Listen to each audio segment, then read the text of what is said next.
In this video, we need to go ahead and reattach this baseboard. This baseboard was pulled off the wall. It was sanded and repainted. So we have to nail this baseboard back up to the wall. And to make sure it stays good and strongly held in place, we have to go ahead and nail the nails into a stud. The stud finder keeps getting false readings about where the studs are. We know that there's metal and piping in this wall which is causing false readings. So what we're going to do is we're going to use a manual method by using a magnet, which will stick to any screws in the wall, which is used to hold the drywall in place, and we'll do a knock test. So we'll start by doing a knock test, and we know that the studs have to be spaced a certain distance apart. In this case, we know it's 24 inches because we've had other walls here in this house that are 24 inches apart where the studs are. So if you do your knock test, you hear a dull thudding sound, you know that there's a stud over here. But then as you keep knocking on the wall here, it's a dull thud over here, more hollow sounding. Then go back towards another stud here. There's wood behind where this is, where you see this cross mark, and it's not as hollow a sound. You move away, and it's more hollow sound again. Now then we stop knocking again over wood where the stud is. It's not as hollow a sound. And so using this knocking test, you can get a rough idea where the studs are. And of course you can always break out your tape measure and measure the distance between where the sound changes. And you might find that it's one of those measurements for where the standard stud spacing is. And again, in this case, it's 24 inches. And to go ahead and verify where it is, we can take this strong rare earth magnet and hold it up against the wall. And when you slide it around gently, you might actually find it sticking to something. And it stuck to something just now. So here, that's where we drew a cross mark earlier.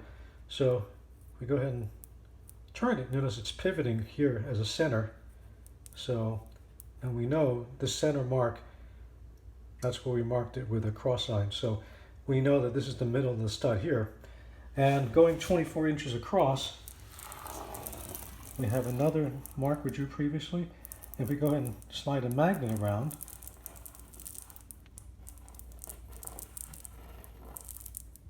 now we feel it's sticking to something. Again, slide it gently, and you notice the magnet sticks and it stays there.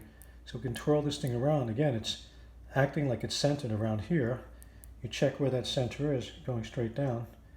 See, so this plus sign here is along the center where the drywall screw is.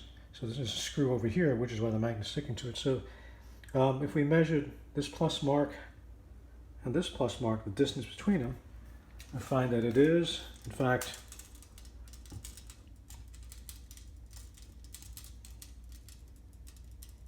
24 inches.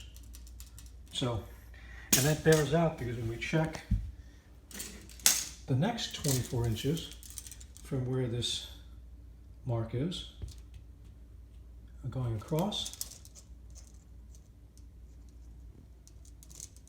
see that mark there? That's also 24 inches.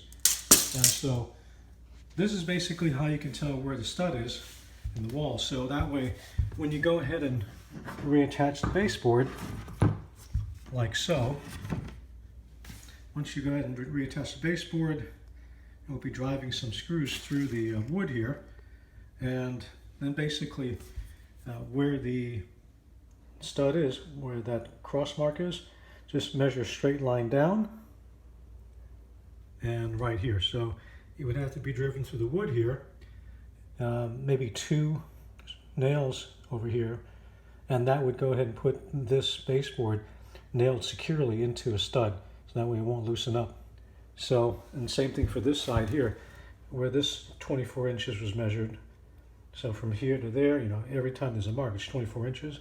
It goes straight down, and in here, so you just drive your nails right in, and that would go ahead and attach it. So on and so forth, all the way down the whole length of the wood.